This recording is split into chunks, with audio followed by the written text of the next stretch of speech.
Okay, so good morning everyone. तो last lecture जो था उसमें हम लोगों ने गैस वेल्डिंग के बारे में थोड़ा सा डिस्कशन किया था, लेकिन वेल्डिंग जो क्या होती है, कितने टाइप की वेल्डिंग होती है, ये सारी चीज़ें हम लोगों ने लास्ट लेक्चर में की थी। ठीक है, आज हम गैस वेल्डिंग को थोड़ा सा और डिटेल में पढ़ेंगे, कितनी टाइप की गैस वेल्डिंग क्या होती है, कितने टाइप की फ्लेम होती है और इसमें क्या क्या चीज़ें होती हैं, वो सारी चीज़ें आज हम डिस्कस करने वाले हैं। ठीक है, तो देख लेते हैं पहले कि what is gas welding. Gas welding के स्टार्ट वाले 2 पॉइंट मैंने बता दिए थे आप लोगों को। तो गैस वेल्डिंग क्या है, तो गैस वेल्डिंग पहले मैंने आपको ये बताया कि गैस वेल्डिंग जो है is a type of fusion welding. ठीक है, फ्यूजन वेल्डिंग होती है जिसमें आपका मेटल जो होता है, जिन मेटल्स को आपको ज्वाइंट करना होता है, उन मेटल्स को पहले पिघलाना पड़ता है, मेल्ट करना पड़ता है। ठीक है, और जब आप मेल्ट करोगे तो कहीं ना कहीं से तो आप हीट लेके आएंगे भाई, कहीं ना कहीं से आप हीट लेके आएंगे। तो हीट कहाँ से आती है इसमें, जो डिफरेंट गैसेस हम यूज करते हैं गैस वेल्डिंग के अंदर। गैस वेल्डिंग है तो गैस यूज करनी है, जो डिफरेंट गैसेस हम यूज करते हैं उन गैसेस के कंबर्जन से, जो हीट मिलती है उस हीट को यूटिलाइज करते हैं फॉर द वेल्डिंग। ठीक है, ये यहां तक मैंने आपको बता दिया था, है ना, इतना हो गया था। It is a type of fusion welding process. इसके बाद मैंने बोला था in this welding the metal are joint by using the heat of combustion of different gases. Mike off कर लो जिसकी आवाज आ रही है भाई, जिसकी आवाज आ रही है वो माइक ऑफ कर लो थोड़ी सी। ठीक है, तो इसमें मैंने यहां तक बता दिया 2 पॉइंट। अब तीसरा पॉइंट डिस्कस करते हैं आज कि तीसरे पॉइंट में क्या है। देखो 2-3 पॉइंट तो इसमें लिखने पड़ेंगे हम लोगों को। अब जो हीट हम यूज कर रहे हैं इसके अंदर जॉइंट बनाने के लिए, अब वो हीट क्या करेगी। देखो हमारे पास 2 मेटल प्लेट होंगे हमारे पास, मेटल प्लेट 1 और मेटल प्लेट 2, 2 मेटल प्लेट रहेंगे हमारे पास। ठीक है, और इनके बीच में हालांकि वी टाइप का गैप रहता है, वो चाहो तो बना सकते, वी गैप रहता है इनके बीच में।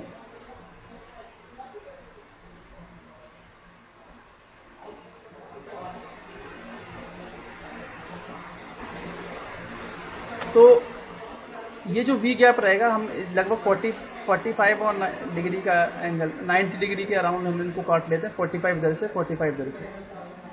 ठीक है, 90 डिग्री, तो अच्छी वेल्डिंग हो जाती है, वी टाइप का शेप इसमें रहेगी। तो जब 2 मेटल प्लेट होंगे हमारे पास, मेटल प्लेट 1 और मेटल प्लेट 2, इन दोनों प्लेट को हमें ज्वाइन करना होगा। तो हम क्या करेंगे, हमें फ्लेम यूज करनी पड़ेगी, टॉर्च गैस फ्लेम यूज करेंगे। गैस फ्लेम कहाँ से बनती है, जब आप 2 गैसेस का कंबर्जन होगा, उन गैसेस के कंबर्जन से क्या होगा, फ्लेम जनरेट होगी और उस फ्लेम से हीट मिलेगी हमें। उस हीट को हम यूटिलाइज करेंगे। तो फिलर रॉड हम लोग यूज भी कर भी सकते हैं इसमें, नहीं भी कर सकते, डिपेंड करता है कि रिक्वायरमेंट है कि नहीं। तो फिलर रॉड हम यूज करेंगे इसमें। और ये जो रॉड आएगी हमारे पास, ये जो गैस टॉर्च है, लास्ट में जो फ्लेम है, इस फ्लेम से हम इसको पिघलाएंगे। पिघलाने के बाद जो भी गैप होगा उस गैप के अंदर फिल करते जाएंगे और एक हमारी वेल्डिंग हो जाएगी। ठीक है, ऐसा कुछ इसमें होता है। इसका डायग्राम में मैं आपको दिखा दूंगा अभी और अच्छे से बता के। तो अब क्या करेंगे, देखो आप ये बताइए, जब 2 मेटल प्लेट को आप ज्वाइन करेंगे तो क्या मेटल प्लेट को पूरा गर्म करेंगे या जहां पर वेल्डिंग करनी होती है उन एजेस को गर्म करेंगे। अगर जहाँ पे वेल्डिंग करनी है वहां पे, हाँ, तो जहां वेल्डिंग करनी होती है, जिन एजेस को आपको ज्वाइंट करना होता है भाई, वहीं तो हीटअप करेंगे। तो उन एजेस की बात कर रहे हैं हम। ठीक है, जैसे अगर यहाँ वेल्डिंग करनी है तो इन एजेस को हमें गर्म करना होगा। तो गर्म किससे करेंगे, गैस की जो फ्लेम होगी, जो लॉ होगी, गैस के कंबर्जन से जो लॉ बनेगी, जो फ्लेम बनेगी, उस फ्लेम को यूज करेंगे ना। तो अब देख लेते हैं कि देखो ये स्टेटमेंट थोड़ा टेढ़ा है, इसको मैं समझा देता हूँ। तीसरा पॉइंट जो है, द हीट, कौन सी वाली हीट, जो कंबर्जन से जो हमें हीट मिली है। अभी हमने क्या किया, ज्वाइंट बनाना है। इस ज्वाइंट में हम क्या करेंगे, उस हीट को यूटिलाइज करेंगे जो कि 2 गैसेस के कंबर्जन से हमें मिली है। द हीट रेजेज और इंक्रीजेस। ठीक है, रेजेज का मतलब होता है बढ़ाना, इंक्रीजेस का मतलब ही होता है बढ़ाना। The heat raises the temperature of metals, and हटा देना भाई, एंड गलत लिखा है। ठीक है, और टेम्परेचर की स्पेलिंग करेक्ट कर देना, TEMPERATURE। ठीक है, ये करेक्ट कर लेना इसको। द हीट रेजेज और increases the temperature of metals to be joint. जिन मेटल्स को आपको ज्वाइंट करना है, ये ब्रैकेट भी हटा देना जहां ब्रैकेट लगा हुआ है। जिन मेटल्स को आपको ज्वाइंट करना है, उन मेटल्स को आप पहले क्या करोगे, हीट अप्लाई करोगे। और उस हीट एप्लीकेशन से क्या होगा, हीट अप्लाई मतलब कहां से, टॉर्च को कांटेक्ट में लेके आएंगे, वेल्डिंग टॉर्च जो होगी और जो कि फ्लेम होगी, उस फ्लेम को इन मेटल्स के कांटेक्ट में लेके आएंगे। फ्लेम की वजह से क्या होगा, जो भी एजेस होंगी उन एजेस का टेम्परेचर बढ़ जाएगा। ठीक है, वही लिखा है। जो हीट है, हीट कहां से आ रही है, फ्लेम से। तो वो जो हीट है, वो हीट क्या करेगी, the heat raises the temperature increases और raises the temperature of metals to be join. जिन मेटल्स को आपको ज्वाइन करना है उन मेटल से आप क्या करेंगे, जो हीट है वो उनके टेम्परेचर को इम्प्रूव कर देगी, बढ़ा देगी। और जैसे ही अब देखो वो कॉन्टिन्यूसली आप हीट सप्लाई कर रहे हो, फ्लेम को कांटेक्ट में लेके आ रहे हो, तो क्या होगा, एक टाइम ऐसा आएगा कि वो जो एजेस हैं वो पिघल जाएंगी। एजेस मेल्ट हो जाएंगी कि नहीं हो जाएंगी, तो वही लिखा है मेल्ट्स। तो क्या होगा, जो हीट होगी, heat raises the temperature of the metals to be joint, उनकी एजेस भी बोल सकते हो, edges of the metals to be joint. जिन मेटल्स को आपको ज्वाइन करना है उन मेटल्स की जो एजेस होती हैं उन एजेस को आप क्या करोगे, हीटअप करोगे। हीट करने से क्या होगा, उनका टेम्परेचर बढ़ेगा और एक कंडीशन ऐसी आएगी कि इट मेल्ट्स, ठीक है, उनका वो जो एजेस है वो एज मेल्ट हो जाएंगी, पिघल जाएंगी, एंड फ्यूजेस टुगेदर, ठीक है, फ्यूजेस टुगेदर, साथ साथ फ्यूज होना स्टार्ट हो जाएंगे। फ्यूज का मतलब समझते हो कि दो मेटल प्लेट है, पहली मेटल प्लेट के पार्टिकल्स, अगर जैसे मान लिया 2 मेटल प्लेट्स मेरे पास अवेलेबल होंगी, मेटल प्लेट 1, मेटल प्लेट 2, ये तो हालांकि मैंने ज़्यादा दूर रख दी है, कोई नहीं। तो इस वाले मेटल को फ्यूज होने के एलिमेंट इधर की ओर मूव करेंगे, जो भी एलिमेंट होंगे, और राइट पार्ट वाली प्लेट के एलिमेंट्स जो भी होंगे, मॉलिक्यूल्स होंगे, वो लेफ्ट पार्ट की ओर मूव करेंगे, ठीक है। और वो आपस में एक दूसरे के साथ फ्यूज हो जाएंगे, मतलब मिल जाएंगे, घुल मिल जाएंगे, ठीक है।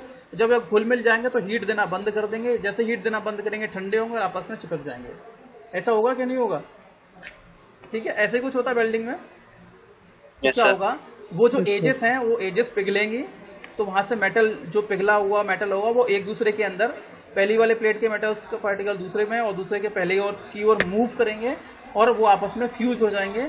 तो फ्यूज होने की वजह से जैसे ही वो together, they will fuse and fuses together, वो आपस में एक साथ फ्यूज हो जाएंगे, घुल मिलेंगे, ठीक है।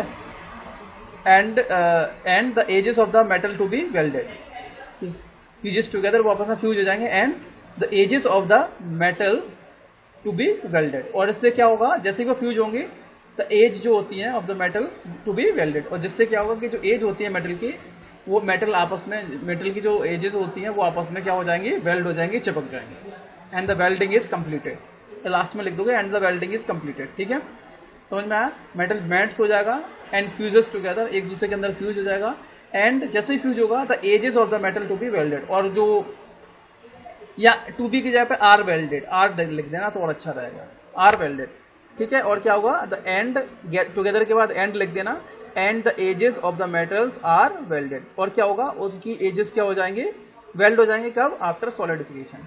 आफ्टर सॉलिडिफिकेशन भी ऐड कर सकते हो, आफ्टर सॉलिडिफिकेशन, ठंडे होने पे, आफ्टर सॉलिडिफिकेशन, क्योंकि आप लगातार हीट थोड़ी ना सप्लाई करोगे, हीट देना बंद करोगे और आपस में फाइनली उसकी वेल्डिंग सॉलिडिफिकेशन की से दिए, ठीक है। तो ठंडा होने के बाद उनकी वेल्डिंग हो जाएगी। समझ में आ गया, ये लिख सकते हैं आप। अब देखो, चाहो तो जो तीसरा पॉइंट है ना, उसको छोटे छोटे पॉइंट में और ब्रेक कर सकते हैं। क्या पॉइंट हो सकते हैं बीच में, मैं बता देता हूं। Different gases of the flame, next point लिखोगे, the heat coming from the flames, which is the heat from the flame raises the temperature of the edges of the metals to be joint. ये हो जाएगा, वो flame जो होती है, heat from the flame, ये क्या करेंगी, रेज करेंगी और इंक्रीज करेंगी the temperature of the metals to be joint. फिर अगला पॉइंट लिख सकते हो इसमें, due to the heat the edges of the metals melts and fuses together, ठीक है। जो एजेस होती हैं मेटल की वो मेल्ट हो जाएंगे और एक दूसरे के अंदर फ्यूज होना स्टार्ट करेंगी। लास्ट में लिख दोगे, आफ्टर सॉलिडिफिकेशन या after cooling the edges of the metals are welded, ठीक है। जो एज हो जाएंगे वेल्ड हो जाएंगे, and the welding is completed, वो एक दूसरे के साथ वेल्ड हो जाएंगे और वेल्डिंग कंप्लीट हो जाएगी। तो इसको और पॉइंट में ब्रेक कर सकते हो आप, जरूरी नहीं कितना लंबा सेंटेंस लिखा जाए, और पॉइंट में ब्रेक करना चाहो तो और पॉइंट में ब्रेक कर सकते हो। मैंने बता दिया किस तरीके से आपको ब्रेक करना है, ठीक है। पॉइंट 3 समझ में आ गया, आई थिंक क्लियरली समझ में आ गया आप लोगों को। Still if you are having any doubt you can ask right now. Yes sir. अब क्या होगा, फिलर मेटल जो होगा, उस फिलर मेटल को आप यूज कर भी सकते हैं और नहीं कर सकते, मतलब जो रॉड, फिलर रॉड आप यूज कर रहे थे उसको यूज कर भी सकते हैं, नहीं कर सकते, ये डिपेंड करता है, ठीक है, उनके बीच की कैविटी को फिल करने के लिए। अगर कैविटी बहुत कम है, उन दोनों प्लेट के बीच में जो गैप बहुत कम है, तो आप मेटल जो भी उनकी एजेस होती है, वो एजेस क्या करेंगी, वो एजेस खुद ही पिघल जाएंगी और पिघलने के साथ आपस में एक दूसरे के साथ फ्यूज हो जाएंगे। और अगर आपको गैप ज्यादा है तो फिलर मेटल आपको अलग से यूज करना पड़ेगा, ठीक है। तो यही है कि थोड़ा गैप ज्यादा होता है तो आपको अलग से एक्स्ट्रा मटेरियल यूज करना पड़ेगा, ठीक है। 5वां पॉइंट लिखा है, द गैसेस, हाँ इंपॉर्टेंट है, द गैसेस यूज्ड इनकी जगह पे लिखना है टू, TO2, ठीक है। The gases used to produce different heating, और यहाँ पे लिखा है प्लेन्स, ये प्लेन्स नहीं है, फ्लेम्स है, ठीक है। FLAMES, FLAMES, इसको करेक्ट कर, हाँ फ्लेम्स, फ्लेम होती है ना, लॉ जो होती है, तो फ्लेम्स हो जाएगा, यस सर, यस सर। ठीक है। तो ये प्लेन्स गलत लिखा है। The gases used to produce different heating flames, जो फ्लेम होती है वो हीटिंग फ्लेम होती है, उसी से तो आप हीटअप करते हो। भाई गैस कटिंग का नाम सुना है, उसमें भी फ्लेम बनती है, उस फ्लेम से गैस कटिंग होती है, किस तरीके से कटिंग होती है वो सब बताएंगे, ठीक है। Heating flames are oxygen and acetylene, oxygen and hydrogen with coal gas, COAL, coal gas, cool gas लिखा ना, कोल गैस होगा, यहाँ पे ऐड कर देना। तो ये समझ में आ गया। तो आप ऑक्सीजन और एसिटिलीन का कॉम्बिनेशन यूज कर सकते हो।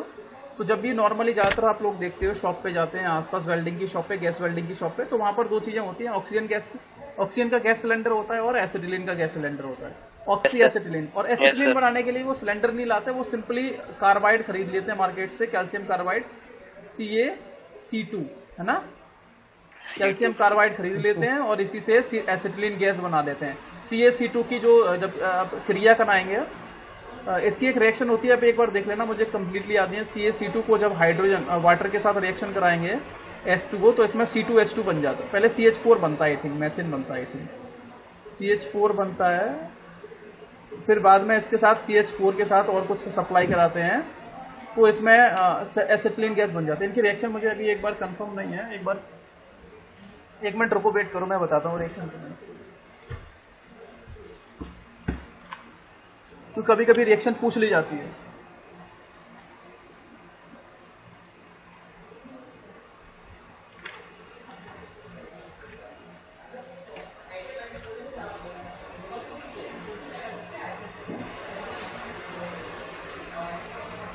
हाँ देखो, दो स्टेज होती है बेटा, है ना। कभी कभी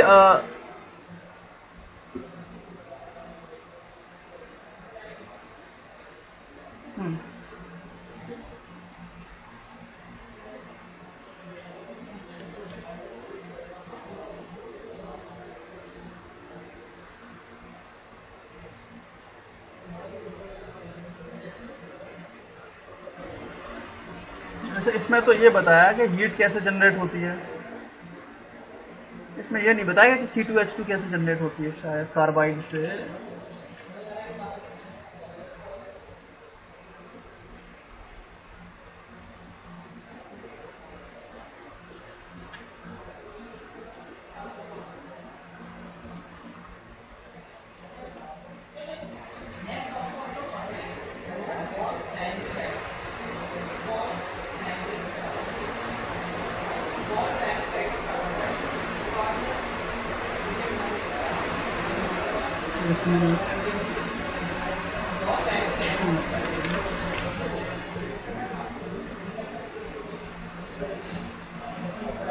चलो कोई नहीं, मैं बता देता हूँ। वैसे ये इसमें हीट जनरेशन का इक्वेशन है कि C2H2 से हीट कैसे जनरेट होती है।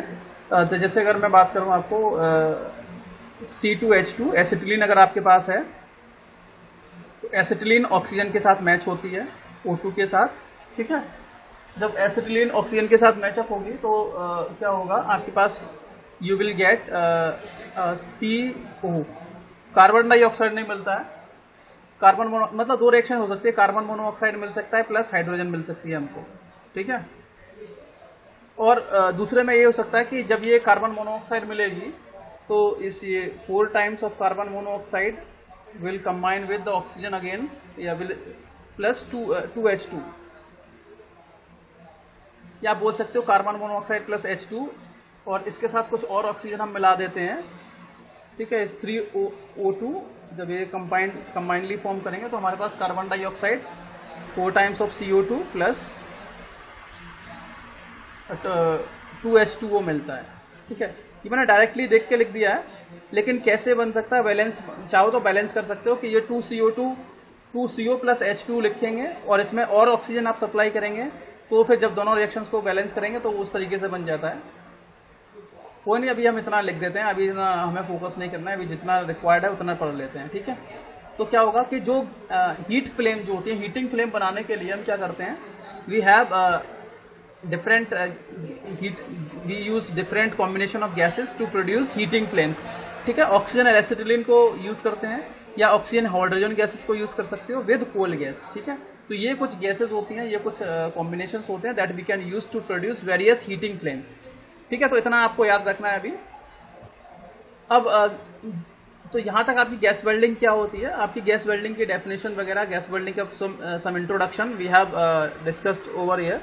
अब बिना डायग्राम बनाए हुए आप इसको यूज नहीं कर सकते। गैस वेल्डिंग का जब तक आपको डायग्राम नहीं बताया जाएगा तब तक आप या बिना डायग्राम के आप बना करके आएंगे तो इनकम्प्लीट माना जाएगा। ठीक है, तो अगर आपको डायग्राम बनाना है तो वैसे मैंने आपको स्टार्ट में थोड़ा सा बता दिया था, हालांकि आप लोगों को नहीं दिखा होगा, मैंने जहाँ पे जो बनाया ड्रॉ किया था। इसके बाद मैं कुछ थोड़ा सा आपको कुछ डायग्राम्स दिखा देता हूँ आप लोगों को, जो जिससे कि आप लोग you can easily visualise the things के कैसे वेल्डिंग किस तरीके से होती है गैस वेल्डिंग। ठीक है, चलिए थोड़ा वेट करिए। तो ये जो डायग्राम आप देख रहे हो एक तरीके से गैस वेल्डिंग का है। सिंपली गैस वेल्डिंग में क्या होता है, देखो ये आपका जो नीचे देख रहे हो मेटल, नीचे वाला ये आपका कौन सा मेटल है, बेस मेटल। ठीक है, कौन सा मेटल है आपका, बेस मेटल। बेस मेटल वो मेटल होता है जिसको आपको ज्वाइंट करना होता है। ठीक है, साथ में 2 मेटल प्लेट होंगी, मेटल प्लेट 1, मेटल प्लेट 2, वो समझ जाएंगे, अभी मैं बता दूंगा आप लोगों को किस तरीके से था। ये आपकी वेल्डिंग टॉर्च है। वेल्डिंग टॉर्च में हम क्या करेंगे, मिक्सचर सप्लाई करेंगे C2 और C2H2 एंड ऑक्सीजन का। C2H2 क्या होता है, एसिटिलीन गैस, और O2 ऑक्सीजन गैस का जो मिक्सचर होता है हम टॉर्च में सप्लाई करते हैं। तो C2H2 के लिए C2H2 का सिलेंडर होता है, और O2 मतलब ऑक्सीजन के लिए ऑक्सीजन गैस का सिलेंडर हम रखते हैं अपने पास। ठीक है, अब इन दोनों का मिक्सचर हम लोग सप्लाई करते हैं अपने वेल्डिंग टॉर्च, जो टॉर्च होती है उस वेल्डिंग टॉर्च के अंदर। वेल्डिंग टॉर्च जो होती है उसका एंड वाला जो पॉइंट होता है उसको वेल्डिंग टिप बोलते हैं, torch of the tip. And वाला पॉइंट जहां से फ्लेम निकलती है, ये देख रहे हो फ्लेम बन रही है, तो यहाँ पर इसको बोलते हैं टिप ऑफ द टॉर्च। और जैसे ही आप थोड़ा सा लाइटर या थोड़ा बहुत दिखाएंगे इसको, तो यहाँ पर गैस का कंबजन होगा, गैसेस आपस में मिक्स हो चुकी हैं, मिक्सचर बाहर आएगा, और जैसे ही थोड़ा सा लाइट दिखाएंगे या थोड़ा सा भी फायर होगा, यहाँ पे स्पार्क वगैरह कुछ होगा, तो उससे ये लाइटर वगैरह, हाँ बिल्कुल जल जाएंगे, वो गैसेस कंबजन होगा और यहाँ पर फ्लेम जनरेट हो जाएगी। तो साइड में आप देख सकते हो एंड में फ्लेम दिख रही है आपको, ये बिल्कुल फ्लेम दिख रही है, और ये आपकी वेल्डिंग टॉर्च है, और यहाँ पर मिक्सर हम सप्लाई किया है। इसके बाद अगर आपको फिलर रॉड की रिक्वायरमेंट है तो फिलर रॉड को आपको यूज करना है। इस फिलर रॉड को हम क्या करेंगे, जो भी फ्लेम होती है उस फ्लेम के कांटेक्ट में लेके आएंगे, ये मेल्ट होगी, मेल्ट होने के बाद यहाँ पर क्या करेगी, जैसे ये मेल्ट होगी तो क्या करेगी, यहाँ पर मेल्ट होने के साथ यहाँ पर गिरने लगेगी। साथ के साथ जो एजेस होती हैं जिन मेटल को आपको ज्वाइंट करना होता है, 2 मेटल प्लेट्स को, वो एजेस भी आपस में फ्यूज मतलब मेल्ट हो जाएंगे, पिघल जाएंगे। तो आप क्या देख रहे हो कि यहाँ पर एक पुल बन गया है। क्या बन गया है, पुल किसका, मोल्टन मेटल का। मोल्टन मेटल का क्या बन गया है, पुल बन गया है। तो या तो आप इसको मोल्टन वेल्ड मेटल बोल सकते हो, molten weld metal, weld metal का मोल्टन कंडीशन में है, या इसका नाम एक और होता है वेल्ड पुल, WELD वेल्ड पुल, POOL पुल। ठीक है, स्विमिंग पूल जानते हो, स्विमिंग पूल तो जानते हैं ना, स्विमिंग पूल में पानी होता है, हम लोग नहाते हैं, ऐसे यहाँ पर क्या होता है, पानी का पुल नहीं है, ये किसका पुल है, वेल्ड मेटल का, जो कि लिक्विड फॉर्म में है। ठीक है, ये वेल्ड पुल है। ओके, तो वेल्ड पुल बन गया जहां पे आपका वो मोल्टन मेटल है, अभी जो वेल्ड मेटल है वो मोल्टन कंडीशन में, पिघली हुई अवस्था में। अच्छा, आप देख रहे हो यहाँ पर डायरेक्शन ऑफ ट्रेवल भी आपको दिखा है, ये फ्लेम जनरेट हो चुकी है, ये वेल्ड टॉर्च टिप है। डायरेक्शन ऑफ ट्रेवल कहाँ है, लेफ्ट है राइट है, लेफ्ट वर्ड है या राइट वर्ड है, लेफ्ट की साइड में, मतलब राइट से हम लेफ्ट की ओर जा रहे हैं। तो आपकी जो वेल्डिंग टॉर्च, आपकी जो वेल्डिंग टॉर्च क्या चल रहा है ये, तो वेल्डिंग टॉर्च है, राइट से लेफ्ट की ओर जा रही है। ठीक है, तो ये डायरेक्शन शो किया है। अब जब आप राइट से लेफ्ट की ओर वेल्डिंग करते जाओगे तो भैया राइट वाला पोर्शन तो ठंडा होता जाएगा कि नहीं होता जाएगा। आपने वेल्डिंग राइट से लेफ्ट की ओर जा रहे हो, तो यहाँ पर वेल्डिंग कर चुके हो आप राइट साइड में, तो आपको दिख रहा है सॉलिडिफाइड वेल्ड मेटल, दिख रहा है कि नहीं दिख रहा है, नीचे डॉटेड लाइन दिख रही है, नीचे डॉटेड लाइन दिख रही है ना बीच में, इसके ऊपर वाला जो मेटल लिखा है सॉलिडिफाइड वेल्ड मेटल, मतलब यहाँ पर वेल्डिंग करके जा चुके हो और जो वेल्ड की है वो मेटल सॉलिडिफाई हो चुका है, ठंडा हो चुका है। अब इसके राइट वार्ड आप मतलब लेफ्ट वार्ड जा रहे हो ना, राइट से लेफ्ट की ओर जाएंगे तो ये मेटल ठंडा होता जाएगा, और जैसे जैसे आप राइट की ओर मूव करते जाएंगे ये मेटल आपका सॉलिडिफाई होता जाएगा। ठीक है, तो इसको सॉलिडिफाई वेल्ड मेटल बोलते हैं, और कभी कभी इसको वेल्ड बीड भी बोलते हैं, वेल्ड बीड। वेल्ड बीड, ठीक है।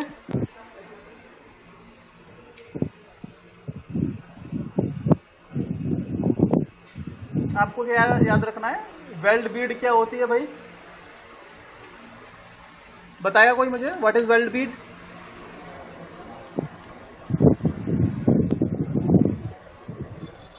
सर पता नहीं। हाँ जी, नहीं पता? सर पता नहीं, बता अभी तो बताया था कि जब आप एक बार वेल्डिंग, एक बार क्या करोगे, राइट से लेफ्ट की ओर जा रहे हो, राइट से जब इसमें लेफ्ट की ओर जा रहे हो तो क्या कर रहे हो, जो जिस मेटल को ज्वाइंट करना है आपको, जिन मेटल को ज्वाइंट करना है, तो भाई मोल्टन मेटल या जो फिलर रॉड का कुछ मेटल आप कलेक्ट, आप इसके ऊपर डिपॉजिट करते हुए जा रहे हो ना, ठंडा होते जो हुए फिलर फिलर है, जो फिलर होगा वही होगा। हाँ, जो सॉलिडिफाइड वेल्ड मेटल है, वेल्डिंग के बाद जो आपको मिलता है, जो कि वेल्ड मेटल की तरह काम करेगा, सॉलिडिफाइड वेल्ड मेटल की तरह, वही आपका वेल्ड बीड होता है। एक और नाम उसका होता है, मैंने वेल्ड बीड याद रखना है, नाम पूछा जाता है, what is weld Beed? Weld Beed is the amount of metal, amount of welding metal deposited on the metal plates in one stroke. एक बार आप वेल्डिंग करते जाएंगे, जितना मोल्ड मेटल जो है वहां पर इकट्ठा हो जाएगा, कलेक्ट हो जाएगा, उसको हम वेल्ड बीड बोलते हैं। ठंडे हुए मेटल को, जो मेटल सॉलिडिफाई हो जाता है, सॉलिडिफाइड वेल्ड मेटल को ही हम वेल्ड बीड बोलते हैं। तो एक और नाम ये याद रखना है आपको, ठीक है। समझ में आ गया वेल्डिंग, गैस वेल्डिंग किस तरीके से होती है? तो जो डेफिनेशंस के कुछ पॉइंट मैंने बताए हैं वो बताने हैं और एक डायग्राम बनाना है। बताइए भाई। अगर इसको थोड़ा इजी में लिया जाए तो ये फिलर जो है तो वही वेल्ड बीड हो जाएगा ना। हाँ, वो एक तरीके से बिल्कुल वेल्ड बीड का काम करेगा। ये फिलर मेटल जब कलेक्ट हो जाएगा, डिपॉजिट हो जाएगा, तो वो वेल्ड बीड बन जाएगा, बिल्कुल सही, ठीक है। लेकिन कुछ पोर्शन उसकी एजेस का भी आ जाएगा, तो वो भी है। हाँ, वैसे वेल्ड बीड फिलर मेटल जो भी पिघल के जाएगा वो वेल्ड बीड होता है, ठीक है। चलिए अगला देखते हैं। ये एक और डायग्राम, सिलेंडर जो होते हैं, सुन लो, अभी मैं सब बताऊंगा, बिल्कुल सारे डाउट्स आपके क्लियर होंगे, कोई डोंट वरी, सारे डाउट क्लियर होंगे, सारे आंसर आएंगे आपको। अब इसमें देखो दो मेटल प्लेट दिखा दिया, एक मेटल प्लेट 1 इधर है, एक मेटल प्लेट इधर है ना। ये वर्क पीस लिख दिया, यहाँ पर वर्क पीस नहीं होते, मेटल प्लेट 1 लिखोगे, इसमें मेटल प्लेट 2 लिखोगे। ये आपका फिलर मेटल है और ये आपकी वेल्डिंग टॉर्च है। और इसकी वेल्डिंग टॉर्च की जगह पर इन्होंने जो डायग्राम बनाया ना फ्लेम का, वो फ्लेम थोड़ी कुछ अजीब बना दी है, आपको थोड़ा ठीक से बनानी है फ्लेम, ठीक है भाई। ये फ्लेम बनाओगे और इस फ्लेम पे फिलर रोड आपकी यहाँ आ जाएगी। ये मैंने नहीं, ये नेट से थोड़ा डाउनलोड किया है, ठीक है। ये जो मेटल है वो उसके पिघलते जाएगा, बीच में देखो गैप दिख रहा है आपको, इस गैप में भरता हुआ जाएगा, तो आपकी वेल्डिंग हो जाएगी, ठीक है। कभी कभी ये जो एंगल बनाते हैं ना, वी नोच बनती है यहाँ पे। कौन सी नोच बनती है? वी नोच। ये वर्टिकल नहीं होते, वी बनते हैं, और जिनका एंगल, जिनके बीच का एंगल 70 से 90 डिग्री होता है, ये याद रखना है। कभी कभी ये एंगल पूछे जाते हैं बेटा, है ना, you have to remember this angle. और ये वेल्डिंग, ये जो रॉड होती है, फिलर रॉड, फिलर मेटल की जो रॉड होती है, उसको कितने एंगल पे रखा जाता है? वेल्डिंग टॉर्च को कितने एंगल पे रखा जाता है? ये भी क्वेश्चन पूछे जाते हैं, आपको इनके एंगल्स याद रखने हैं। It is important to learn, ठीक है, याद रखना आपको। अगला डायग्राम एक और दिखा देते हैं आपको। इसमें देखो थोड़ा सा और चीजें से क्लियर हो रही होंगी आप लोगों को। इसमें देखो दो टेक्निक हैं। जब भी हम गैस वेल्डिंग करते हैं तो गैस वेल्डिंग करने की दो टेक्निक हमारे पास अवेलेबल होती हैं। एक होती है राइट वार्ड टेक्निक, एक होती है लेफ्ट वार्ड टेक्निक। एक होती है राइट वार्ड और एक होती है लेफ्ट वार्ड। राइट वार्ड का मतलब है आप राइट हैंड की ओर जा रहे हो, लेफ्ट वार्ड का मतलब है आप लेफ्ट हैंड की ओर वेल्डिंग करते हुए जा रहे हो, ठीक है। समझ में आ रहा है? एक बार राइट हैंड या राइट वर्ड, एक होता है लेफ्ट वर्ड। तो एक किस तरह आप वेल्डिंग करते हुए जा रहे हो ये उसके ऊपर डिपेंड करता है। तो समझ लेते हैं कि क्या होता है। सबसे पहले इंपॉर्टेंट है एंगल याद रखना। वेल्डिंग टॉर्च जो होती है उसको हॉरिजॉन्टल से कितने एंगल पर रखा जाता है बेटा? इंपॉर्टेंट है एंगल 60 डिग्री से 70 डिग्री तक। वेल्डिंग टॉर्च एंगल कितना होता है? Angle of welding torch 60 degree to 70 degree centigrade, 60 से 70 डिग्री एंगल पर रखा जाता है। और जो फिलर रॉड है आपकी, उस फिलर रॉड का एंगल 30 से 40 डिग्री होता है, 30 डिग्री से 40 डिग्री, ठीक है। ये हम बात कर रहे हैं लेफ्ट वर्ड टेक्निक की। लेफ्ट वर्ड टेक्निक की बात कर रहे हैं। लेफ्ट वर्ड टेक्निक में जो आपका एंगल होता है वेल्डिंग टॉर्च का, वो 60 से 70 होता है और फिलर रॉड का एंगल 30 से 40 होता है, ठीक है। लेफ्ट में ज्यादा होता है, ठीक है। एल लेफ्ट और राइट, तो लेफ्ट में कम लेफ्ट में ज़्यादा, आर में कम, राइट में कम। देखो एल वैसे पहले आता है, आर बाद में आता है, तो आपको उल्टा याद रखना है। लेफ्ट में ज़्यादा होगा, राइट में कम होगा एंगल। ठीक है बेटा, इतना समझ में आएगा। वेल्डिंग टॉर्च का जो फिलर रॉड है, उस फिलर रॉड का एंगल चेंज नहीं होता दोनों में। फिलर रॉड का एंगल 30 से 40, 30 से 40 दोनों में सेम रहेगा। वेल्डिंग टॉर्च का बस यहाँ पर 40 से 50 हो जाता है, याद रखना है राइट वर्ड टेक्निक में। ठीक है, अब पहले वाला हम डायग्राम फिगर नंबर 7.4 जो इसमें लिखा है वो समझ लेते हैं। लेफ्ट वर्ड टेक्निक में क्या होता है, किस तरीके से वेल्डिंग होती है, समझ लेते हैं एक बार। देखो भाई, ये प्लेट 1 है आपकी और ये प्लेट 2 है, 2 प्लेट है। इन दोनों प्लेट को वी नोच बना दिया है, यहाँ पर वी नोच के थ्रू कनेक्ट कर दिया है। और ये एंगल कितना बताया था मैंने आपको, 70 डिग्री से 90 डिग्री। वी नोट प्लेट को बीच में जो वी एंगल बना रहे हैं ना, वी बन रहा है कि नहीं बन रहा है, ये इनके बीच का जो एंगल होता है, इन एजेस का, इन एंड एजेस की बात कर रहा था, इन एजेस के बीच का जो एंगल होता है वो 70 डिग्री से 90 डिग्री के बीच का एंगल होता है। इतना आपको याद रखना है। ठीक है भाई, इज इट क्लियर? चलिए अब हम बात करते हैं। ये देखो डायरेक्शन ऑफ वेल्ड दिखा दिया गया है। तो मैंने आपसे बोला लेफ्ट वर्ड टेक्निक है। लेफ्ट वर्ड मतलब आप राइट से लेफ्ट की ओर जाओगे। तो देखो, जब आप राइट से लेफ्ट की ओर जाओगे तो सबसे पहले वेल्डिंग राइट में होगी कि लेफ्ट में होगी? हाँ जी भाई, लेफ्ट वर्ड में आप, मैंने बोला लेफ्ट वर्ड में जाना है तो राइट से लेफ्ट की ओर जाओगे। Yes sir. तो पहले राइट में वेल्डिंग होगी ना, तो देखो राइट साइड में वेल्डिंग होती हुई दिख रही है आपको, दिख रहा होगा यहाँ पे कर्व लाइन दिख रही है इस तरीके से, देखो। तो ये वेल्ड बीड है आपका, ये वेल्ड बीड है, ये भरता हुआ चला। हाँ हाँ बिल्कुल भरता हुआ जाएगा इनका गैप। ठीक है, अभी जो मैंने डायग्राम आपको बताया था वो कुछ यही वाला दिखाने वाला, यही दिखाने की कोशिश कर रहा था मैं आप लोगों को। ठीक है, तो ये 60-70 डिग्री ये वेल्डिंग टॉर्च है आपकी, और यहाँ पर ये टॉर्च का एंड हो जाएगा टिप, और यहाँ पर फ्लेम जनरेट हो जा रही है एंड में। उस फ्लेम से आप मोल्टन जो फिलर रॉड है उसको पिघला रहे हो, साथ के साथ ये जो एजेस होती हैं प्लेट का जो मेटल होता है इसको भी पिघलाते हैं। वेल्डिंग की एक बात यह है कि जो प्लेट होती है, बेस मेटल जो होता है उसको भी पिघलाया जाता है। फिलर रॉड तो पिघलाते हैं, फिलर रॉड तो मेल्ट होती ही है, आपका बेस मेटल भी मेल्ट होता है वेल्डिंग में। ठीक है, जबकि ब्रेजिंग में नहीं होता है। ब्रेजिंग में आपकी केवल फिलर मेटल मेल्ट होता है, प्लेट्स जो कि जिन मेटल को आप जोड़ रहे हो वो मेल्ट नहीं होते। वेल्डिंग में जिन मेटल को आप जोड़ रहे हो वो भी मेल्ट होते हैं, और जो फिलर मेटल होता है वो भी मेल्ट होता है, दोनों पिघल जाते हैं। तभी तो मैंने बोला कि मेटल जो भी एजेस होती हैं वो गर्म होती हैं और फ्यूज होती हैं एक दूसरे के अंदर। समझ में आ रहा है कि नहीं? तो डेफिनेशन में बताया था मैंने आपको। तो राइट से आप लेफ्ट की ओर जा रहे हैं, इसका एंगल आपको बता दिया, फिलर रॉड का और टॉर्च का हो गया, ये एंगल बता। तो राइट से लेफ्ट की ओर जाएंगे, ये वेल्ड बीट है और ये आपकी डायरेक्शन है। समझ में आ गया ये वाला डायग्राम? सर हाँ जी, अब हम बात करते हैं राइट। एंगल, हाँ बोलो बेटा। एंगल से क्या फर्क पड़ता है? एंगल से वेल्ड की क्वालिटी पर फर्क पड़ता है। वेल्ड की क्वालिटी खराब होती जाएगी और वेल्ड की स्पीड भी मेंटेन, मतलब वेल्ड की स्पीड करोगे ना तो जो वेल्ड बीड है वो अच्छे से जमता हुआ जाएगा उसको। To maintain the quality of weld, ये वेल्ड की क्वालिटी को मेंटेन करने के लिए हम ये सारी चीजें करते हैं इसके अंदर। लेफ्ट वर्ड टेक्निक और राइट वर्ड टेक्निक, ये दोनों टेक्निक हम इसीलिए यूज करते हैं। ठीक है सर, अगर यही बिल्डिंग में हो तो? हाँ जी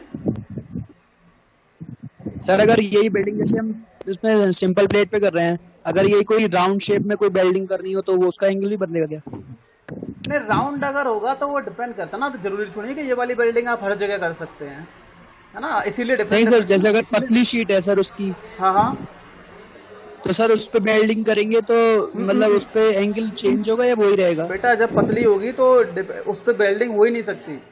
इसकी लिमिटेशन होती है कि एक पर्टिकुलर थिकनेस होगी, उसके ज्यादा अगर ज्यादा पतली शीट होगी तो वेल्डिंग करना बेकार है, वेल्डिंग नहीं होगी उस पे, है ना। उसके लिए ब्रेजिंग आप करवा सकते हो, कोई और वेल्डिंग है, TIG MIG ये और वेल्डिंग होती है, उनको यूज करते हैं। पतली शीट पे ये वाला काम नहीं कर सकते हम लोग। सर जैसे शॉकर की होती है उस पे तो होती है।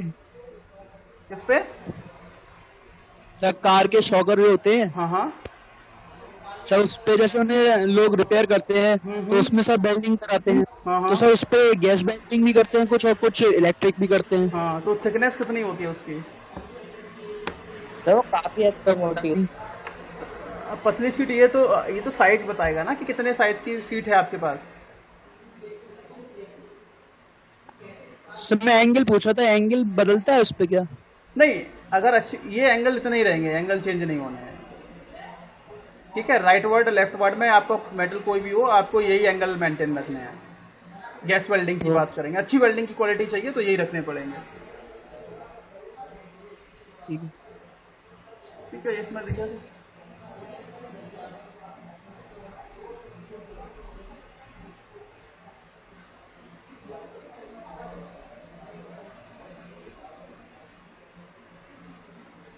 इसमें ये बोला गया है कि जो लेफ्ट वर्ड जो टेक्निक होती है, लेफ्ट वर्ड टेक्निक जो होती है उसमें जो मेटल प्लेट की थिकनेस 2 mm तक हम बोला गया है कि 2 mm तक हम ज्वाइंट कर सकते हैं।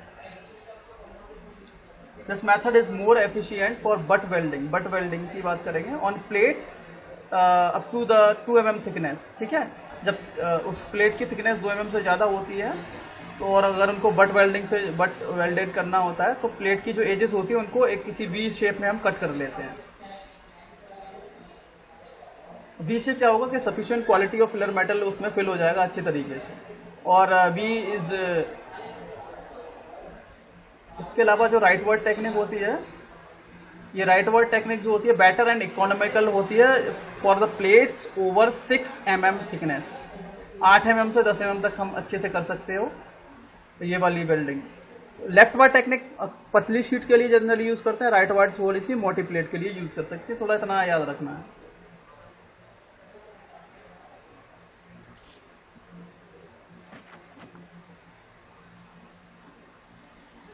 ठीक है,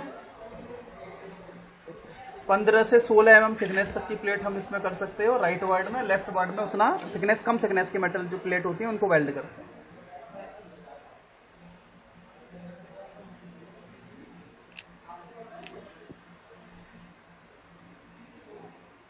चलिए ठीक है, इसके बाद हम आगे मूव करते हैं। तो ये वाला लेफ्ट वर्ड राइट वर्ड समझ में आ गया। राइट वर्ड में क्या होगा, लेफ्ट से आप राइट की ओर मूव करेंगे और कुछ नहीं होगा। ठीक है, you will be moving from left to right. देखो इसमें वेल्ड बीट पहले लेफ्ट में बनेगी फिर राइट में बनेगी। ठीक है, ये डायरेक्शन ऑफ वेल्ड हो गया। अब जनरली जब हम गैस वेल्डिंग का डायग्राम बनाते हैं ना, तो ये आप देख रहे हो फिगर 7.5 का लेफ्ट साइड व्यू। देखो लेफ्ट साइड व्यू जब देखेंगे, मतलब आपको लेफ्ट से देखना है, तो आपको सामने क्या दिखेगा, यहां से इधर की ओर देखेंगे तो क्या दिखेगा, आपको प्लेट दिखेगी।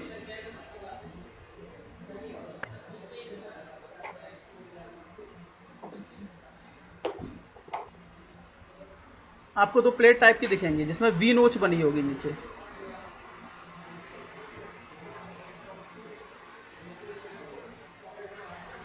कुछ ऐसा दिखेगा ना, वी नोच बनी होगी।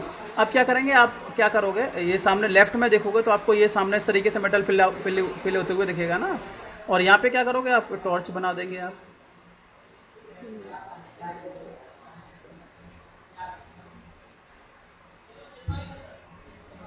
टॉर्च बनाएंगे या फिलर रॉड लगा देंगे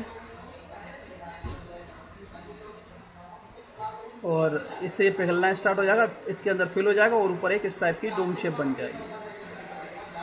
तो ये आपके दोनों मेटल वेल्ड हो जाएंगे। ठीक है, तो ये सामने लेफ्ट वाला, सामने आपको इसका लेफ्ट साइड व्यू बना दोगे सामने से देखने से लेफ्ट साइड में, तो आपको थोड़ा सा दिख जाएगा। ठीक है, सामने वाला ये वाला डायग्राम बनाओगे तो वो बहुत सफिशिएंट रहेगा। ये लेफ्ट से ये वाला डायग्राम 2D डायग्राम आपको बनाओगे। ठीक है, तो वो और वेल्डिंग, गैस वेल्डिंग में आप उतना ठीक बना सकते हो, दैट इज सफिशिएंट। ठीक है भाई साहब, समझ में आया इतना? क्या बनाओगे इसमें? यस। इसका जो 7.5 फिगर दिख रहा है, वैसे अगर पूरा बनाना चाहो तो पूरा बना सकते हो, अच्छा रहेगा। अगर आपको कुछ छोटा सा ही बनाना है तो इससे पहले, सबसे पहले वाला डायग्राम मैंने दिखाया था वो बना के काम चला सकते हो। और भी अच्छा और दिखाना है इसमें तो इसका साइड व्यू दिखा सकते हो, लेफ्ट साइड व्यू। तो इसमें आप देखोगे आपको केवल एक प्लेट दिख रही होगी ये सामने, और इसके बीच में वी नोच बनी होगी जो कि सॉलिडली भरी होगी। ये सामने से देखोगे आप लेफ्ट साइड में तो आपको इधर फिलर रॉड दिखाई देगी, यहाँ पर फिलर रॉड बना दोगे और राइट में आप टॉर्च बना दोगे, टॉर्च के साथ साथ उसकी फ्लेम बना दोगे। ठीक है, एक तो वो बन जाएगा। अच्छा सर, कोई से भी जो भी डायग्राम अगर हम बनाएंगे तो उसमें जो वेल्ड बीट है उसको वी नोच में ही रखना है ना? हाँ हाँ, वहीं रखी जाएगी बेटा, वहीं रख देगा, ऊपर दिखा दोगे वेल्ड बीट, वही शो कर देंगे आप। हाँ ठीक है, चलिए ये क्लियर है? Yes sir. चलिए Yes, sir. अगला देख लेते हैं हम लोग। Yes sir. अगला ये वाला डायग्राम है वैसे। इसमें हालांकि कंपोनेंट्स गैस वेल्डिंग के डायग्राम्स वगैरह सारी चीज़ें हो चुकी हैं। अब ये कंपोनेंट्स हैं गैस वेल्डिंग के। तो गैस वेल्डिंग के जो कंपोनेंट है वो आप लोग देख ही रहे हो। Component tools and equipments used in gas welding, ये भी आपको थोड़ा सा पढ़ना है। तो इसमें रेगुलेटर्स लगे होते हैं, ये सारी चीज़ें मैं आपको दिखा दूंगा। जो डायग्राम हमारी वाली PDF में भी बना हुआ है। ये लास्ट में आपको टॉर्च दिख रही होगी, ये आपकी टॉर्च है, वेल्डिंग टॉर्च जिसको बोलेंगे, जिसके अंदर गैसेज आ रही हैं, है ना। गैसेस जा रही है कि नहीं जा रही हैं। ये यहाँ पर नोच वाल्व होते हैं, नीडल वाल्व होते हैं, इससे रेगुलेट करते हो इनकी सप्लाई को। यहाँ तक टॉर्च के अंदर कितनी सप्लाई रखनी है, कितनी नहीं रखनी है, इसका डायग्राम मैं आपको दिखा दूंगा कैसा होता है। और आप देख रहे हो एक सिलेंडर ब्लैक कलर का, एक सिलेंडर रेड कलर का है। इसके ऊपर भी प्रेशर रेगुलेटर्स लगे होते हैं, लगे रहते हैं कि नहीं, प्रेशर गेजेस लगे होते हैं। तो प्रेशर रेगुलेटर्स नहीं है, गलत लिखा है, ये प्रेशर गेजेस हैं। और ये प्रेशर रेगुलेटर है, यहाँ पे लगा हुआ था साइड में, ये वाला है प्रेशर रेगुलेटर, साइड में जो लगा होता है वो प्रेशर रेगुलेटर्स है, ठीक है। इसके डायग्राम हम दिखाएंगे। ये हॉस पाइप होते हैं, जो पाइप जा रहे हैं रेड कलर और ब्लू कलर ब्लैक कलर के। अच्छा, याद रखना है कि जो ब्लू, जहाँ ब्लैक कलर है उसकी जगह पर कभी कभी ब्लू कलर, कभी कभी आपको ब्लू कलर के पाइप भी दिखेंगे। और जहाँ रेड कलर है वहाँ पर आपको ब्राउन कलर भी दिख सकता है, रेड की जगह पर ब्राउन कलर भी दिख सकता है। तो ज़्यादा कन्फ्यूज नहीं होना है, ठीक है। तो ये थोड़ा सा डायग्राम है, नीडल वाल्व है, किस तरीके से सप्लाई करते हैं। तो आपको ये डायग्राम नहीं बनाना है, मैं बता रहा हूँ जो कि हमारी PDF में वो वाला डायग्राम हमें बनाना है। Just wait.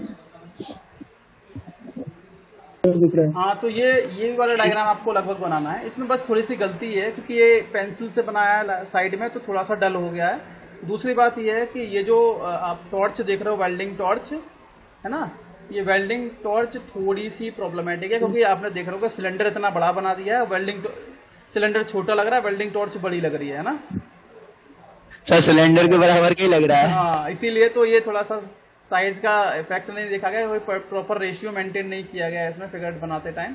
तो ये वेल्डिंग टॉर्च आपको सिलेंडर तो बड़े बनाने पड़ेंगे, वेल्डिंग टॉर्च छोटी बनानी पड़ेगी, ठीक है। ये थोड़ा सा साइड मैटर करता है, साइज की प्रॉब्लम है। तो उसको, इसको छोटा बनाना है और इसको थोड़ा बड़ा बनाना है सिलेंडर को। तो इसीलिए मैंने आपको थोड़ा सा समझा दिया है। इसमें सारी चीजें आपको डायग्राम बिल्कुल जो बनाना है वो ऐसा ही डायग्राम बनाना है, ठीक है। Tools and equipments used in gas welding. वैसे हालांकि ये वाला टॉपिक हम नेक्स्ट लेक्चर में करने की कोशिश करेंगे, इस वाले में तो नहीं हो पाएगा, ये वाला रहेगा आपका टॉपिक। टूल्स, टूल नहीं होगा, टूल्स आएगा, tools and equipments used in gas welding, ठीक है। Okay sir. चलिए, तो आज के लिए हम यहीं तक रखेंगे।